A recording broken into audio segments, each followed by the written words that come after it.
We can start on smart cities now. After smart cities over, we'll start on hydro. Thank you very much, gentlemen. Thank you. Good afternoon and welcome to the Smart Grid, Smart City session of the event. There used to be a question, why Smart Grid for India? 5-7 years ago, when we've been advocating, articulating, Smart Grid is a new technology transforming the power sector globally, and India also should adopt those technologies. The often question used to be about why for us. We have not even able to give electricity connections to all the people. We should first achieve access to electricity for all before we look at this kind of expensive grid modernization. Fortunately, last 3-4 years of public debate, everybody is now convinced that a transformation of the grid is required by leapfrogging the technology, adopting new technologies, leapfrogging, so that 24/7 electricity supply can be given to all the households in the country. So nobody asked about why for it. So the debate started with that. We need to leapfrog, adopt emerging technologies for giving secure 24/7 electricity supply to everybody. And ministry, in the process of implementing RAPDRP, a program in the last 11th 5-year plan, which still continues and folded into a new program launched by the new government called IPDS. So while implementing RAPDRP, Ministry of Power realized that some of the basic building blocks of smart grid is part of that, and it is 100% Government of India grant money given to distribution companies to set up those systems, automation and IT systems. And it is much easier if we plan properly to take that initiative to smarter grids more effectively. So with that intention, set up India Smart Grid Forum, a public-private initiative which I represent. We have members from the industry, academia, the utilities, regulators, to advise the government on smart grid programs and policies. So we are operational for the last 3 years, and some of the important things we've been able to achieve with the cooperation of all stakeholders is a national vision and roadmap for India on smart grid, a national smart grid vision and roadmap. This was approved by Government of India in August 2013. And several public consultations which were conducted for finalizing the roadmap. There was a demand that the best way to implement the objectives outlined there is to have a national mission. A national smart grid mission is approved by the new government. The cabinet approved this national smart grid mission in March this year. And it is under the implementation stage or a launching mode currently. Another major piece of legislation which has come out from the government is the Forum of Regulators approved a model smart grid regulations. And this is an official document now which is available for state regulatory commissions to issue appropriate regulations supporting smart grid investment in each of the states. Assam is the first state which has issued a state-specific regulations 2 months ago, and which is under finalization correctly. Another very important development which happened at the policy level is finalization of a smart meter standards.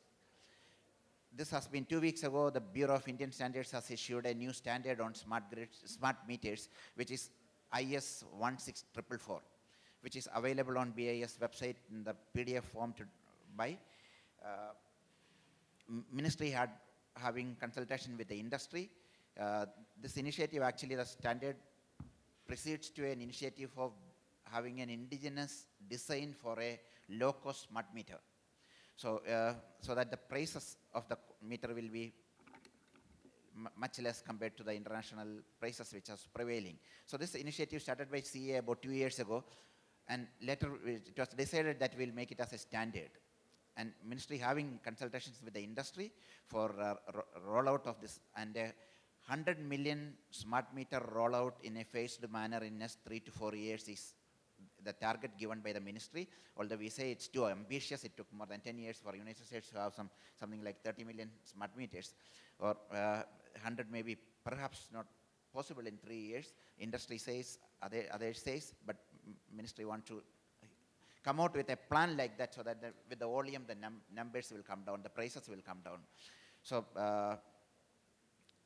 in the next 3 to 6 months time, the first 1 million meter tender will be announced by the Ministry of Power.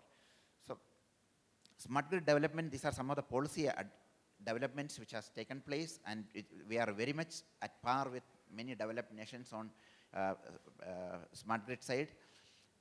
The 14 pilot projects which were allocated by Ministry of Power to different states unfortunately got into delay. Almost 2 years it takes each of the states to issue a tender and award. Out of 14, 7 or 8 of them are now awarded and in implementation mode. But we are not waiting for that, for the National Smart Grid Mission projects to be implemented.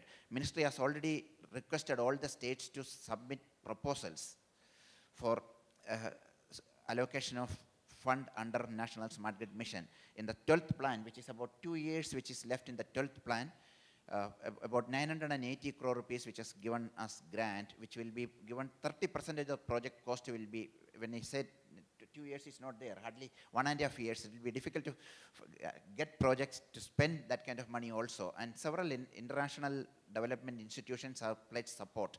World Bank has already pledged for the next 2 years $160 million for financing, debt financing of smart grid projects. So ministry's request to us that 100 smart cities list has already been announced by Ministry of Urban Development. Out of that, in each state, at least 2 of them they pick up and make a proposal for building a smart grid in those cities which are named as or proposed as smart cities. Of the smart grid project cost, 30% will be funded as a grant from the NSGM. And October, November, we expect to get proposals in ministry and awarding it by December. These are all fast-track projects which is going on. Coming back to the previous sessions, there are a lot of debates about why so much of solar 175 gigawatt of renewable energy. Is it possible? Even if half of it happens, the grid need to be much more smarter. We should be able to have a variety of solutions for grid modernization or grid stabilization, stable operation of the grid with so much of intermittent energy which is coming in. Even the regions where the renewable penetration has gone above 10%, they are having problems, and no one engineering solution is there. A variety of solutions being proposed. Starting with some of the areas like Western Europe and North America, parts of it, they first started with attacking from the supply side. If renewable energy is not there, how can I ramp up immediately? They built gas plants, gas-fired plants. Gas turbines can, in each area control room, they put gas turbines. It's a huge investment, and you need gas also. In India, we don't have either. And that is looking at from the supply side of it. On the demand side, now, fortunately, the new technologies allow you to reduce demand in real time. We do it very efficiently by load shedding. But when we progress to a smart grid era, we will be able to do demand response and energy storage, which you heard in the last session. A variety of solutions, converting several areas into smart microgrids, which can island from the main grid during grid disturbance or when there is less amount of renewable energy, supply demand imbalance periods, villages, towns, industrial parks, large campuses, many customer communities which can be converted into smart microgrids, grid connected microgrids which can island from the main grid and control consumption. That is one way of solution which is proposed for the renewable integration. Another one is the demand response, which I said, that controlling the demand in real time and giving a variety of energy storage options to. And some areas where 20%, 30% renewable penetration has already happened, a new phenomena we are experiencing for the last 1 or 2 years, that is long durations of abundant supply. So far, people were worried about this as an intermittent energy. If it is not there, how do we balance the grid? How will we stabilize the grid? But the long durations of weeks together, surplus energy, how do you manage it? It is a waste. It cannot be wasted. In Los Angeles Power Department was incentivizing last 2 years, incentivizing building owners to keep the heating and lighting in the night, so that they don't need to disconnect the offshore wind farms. That's a very inefficient way.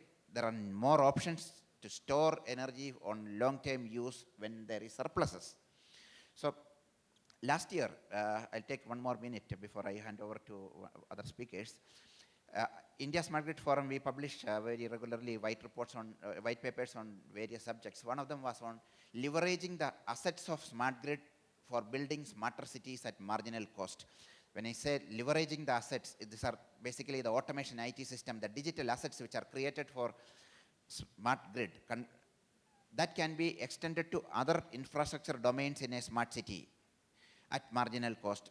One of the main items which we do is for a smarter grid, we need to have a digital map of all the electrical assets and customers.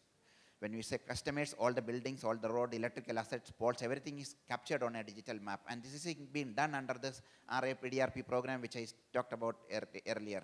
1,401 towns which are qualified under that program today have a digital map. 90% of them, 950 of them or something had gone live already. Balance will happen in another year or so. So this same digital map can be used by road planners, water supply companies, the telecom companies, the gas distribution companies, a variety of other city infrastructure service providers. Similarly, electricity company, they have a billing system. In the past, they had manual systems. Under RAPDRP again, the world-class billing systems being implemented, customer care systems being implemented. So electricity company have a need to prepare a bill, give it and collect money every month. The same billing system can be extended to the water company, to the gas company, to the house tax, a variety of other municipal services can use the same billing platform and at a very, very marginal cost. Similarly, the complaint center, today if you have no electricity, you complain to the DISCOM. You have water, you call another number.